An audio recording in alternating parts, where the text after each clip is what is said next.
So I held him for like 5 minutes, had some skin to skin with him, and they took him up to NICU.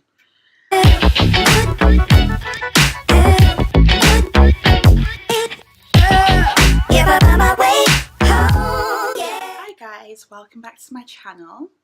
Today I'll be doing a sort of story time, you could say. It's a labour video, so I'll be explaining what happened in my long labour. Okay, so my baby, I'll introduce him. He is like 4.5 months old now. His name is Saint. He is the light of my life, and I just can't imagine life without him. He was born in December the 18th of 2016, and he was 9 days overdue. I'm trying to think back to, I don't want to miss out any details for you guys, so bear with me. Okay, so he was 9 days overdue, and my whole pregnancy, for me, my whole pregnancy went really fast. And I think this is because for the majority of my pregnancy I was really ill and I was really sick, so I don't know. Some people may say, you know, it dragged for them, but for me it was really quick.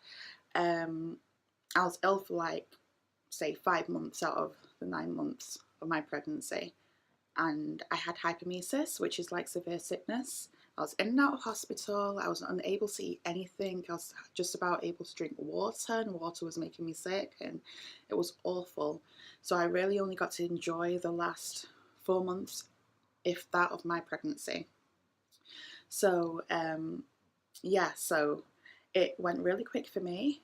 I think it was around, I think when my due date actually reached, that's when I felt like it was going really slow. So it started to drag from my due date. But up until then, it went really quick. So I think, let me try and get the dates right. It was the, so I was due on the 18th.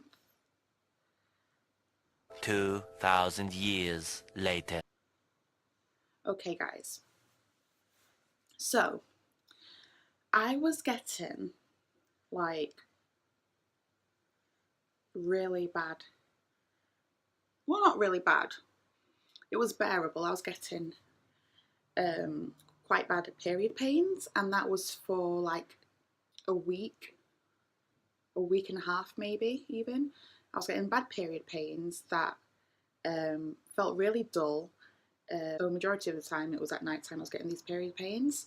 So I thought, okay, it's close. And the week before I actually went into hospital, I had a sweep. So I had a sweep the day before my due date, which was the 9th. Yeah, so my due date was the 9th of December. And I had a sweep at the doctor practice on the 8th of December. Why have I got hair on my mouth? So basically, I had a sweep, and I was told, you know, I did my research online. Google was my best friend during my pregnancy and also my worst enemy. So I did my research, went on Google, and I read that, you know, some people who have sweeps normally go into labour that very night, within 24 hours or 48 hours. And some ladies find that, you know, it doesn't affect them, it doesn't help. So I was kind of like, right, okay. So I wasn't really crossing my fingers and hoping that it would be that night, because I didn't want to get my hopes up, because I knew that it most probably wouldn't be that night. So yeah, I had my appointment at, I think, around 9-10 o'clock that morning, and I went in.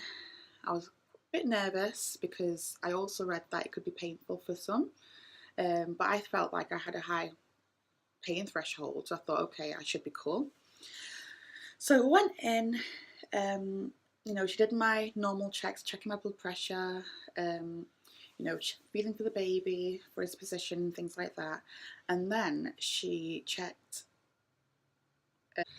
my how much dilated I was, and she said that I wasn't dilated at all.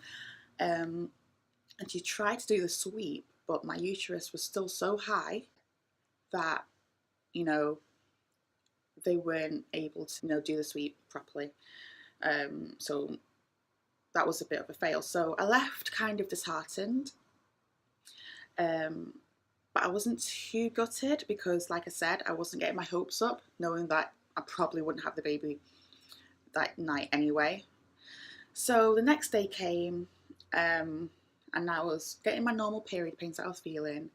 I was doing my exercises, you know, on all fours, bouncing up and down, walking, um, trying to, you know, get things moving myself. I was eating spicy food, I was eating pineapples. Um, None of that stuff worked. It didn't work at all, unfortunately. Um, so a few days passed by now, and then it got to the, I want to get the dates right. A few moments later.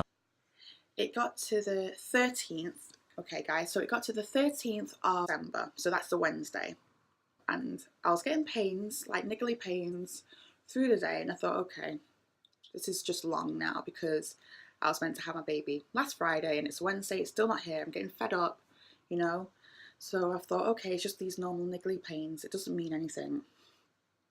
That night, guys, that night, I got these pains. Now, these pains were different to the niggly period pains that I was feeling. I was trying to breathe through them.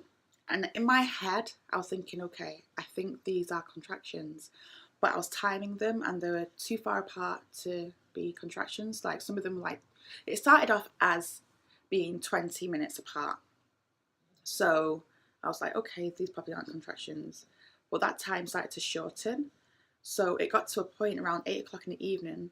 Um, it got to a point where it was like 15 minutes apart. And then it just kept getting shorter and shorter. And around 11 o'clock, like I was laying in bed with my partner and I could not sleep. I could not sleep through these pains. So that's in my heart of heart, I felt like, no, this isn't normal. Why can I not sleep through these pains? And I was literally in so much pain. I was like, oh my gosh, I have to be in labour. I was timing my contractions like constantly. They got, guys, to like 7 minutes apart. And I just kept timing them and I was like trying to breathe through them. I was in so much pain. I was like kind of like yelling out because I was in so much pain. And my partner was like, are you okay? Oh my gosh, are you okay? Are you timing them? He was kind of getting worried. He was thinking, in the back of his mind, I think he was thinking, wait, is this it? Is this labour? So I could not sleep. I did not sleep all night. It got to like around 3 a.m., 4 a.m., whereby they were like 6 minutes apart, 6 minutes apart. And I was like, oh my gosh, like I'm in so much pain, I'm not able to sleep through them. I called up to triage, and the lady said to me on the phone, she said, well, I think contractions, if you're in labour, should be a minute or two apart, or something like that. I was like, I am in so much pain. It hasn't stopped. Okay, it's been constant, and I'm not able to sleep. I have not slept. And she said, right, okay, come in. We'll check you to see how much you dilated. If you're not 4 centimetres, I'm afraid I'm going to have to send you home just to make you aware. I said, right, okay, that's fine. So 3, 4 o'clock in the morning, me and my partner Martin, we went down to the hospital and waited for a little while. It was pretty quiet. So it wasn't too long that we had to wait. I think it was an hour. So she didn't check my vitals, my blood pressure, so on. And then how many centimetres dilated I was. And she said that I was not dilated at all. Guys, when I heard her say that, I was like, oh my gosh. So obviously in my mind, I knew this is it, I'm going to be sent home because I'm not dilated. And I was in so much pain. The pain was just like getting worse. And she said that she gave me codeine and paracetamol to take whilst I was there for the pain. Then she gave me some to take home. So I took these medicine that she gave to me. They did nothing. Nothing. They didn't touch the pain. Did nothing for me. Went home. I could not sleep. And we had been at the hospital for 3 hours. So we got home around 6 o'clock, 6:30. So it was bright outside when we were coming home. And poor Martin, he had work. So he still went in. So I'm experiencing this pain, and I have another sweep booked in for, that day. So it's Thursday now. I had a sweep booked in at the doctor's office. Martin went into work, and I thought, oh my gosh, I'm in so much pain, I can't even drive myself to the doctor's office. I think my appointment was at like 12, or no, sorry, it was at 1:30. I was in so much pain, I was thinking, oh my gosh, how am I going to make it to my appointment? So I'm messaging Martin, I'm texting him saying, these pains are getting worse. My contractions, they feel like they are 5 minutes apart now, because I'm timing them. They were like 5 minutes apart. And Martin's like, okay, I'm going to come home, I'm going to take you to the doctor's office. Don't worry. So I was like, right, okay, good. Martin comes home, and I'm in so much pain, guys. I'm in so much pain. Oh, I missed a big part out. Well, not a big part.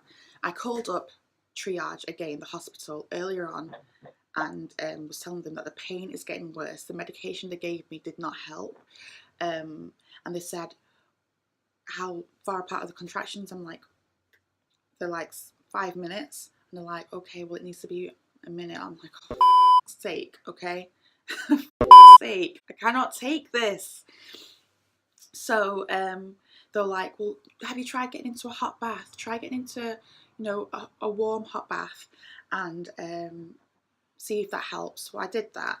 It didn't help at all. And I was so tired because I hadn't had any sleep. So Martin came home to then take me to the doctor's office for my sweep.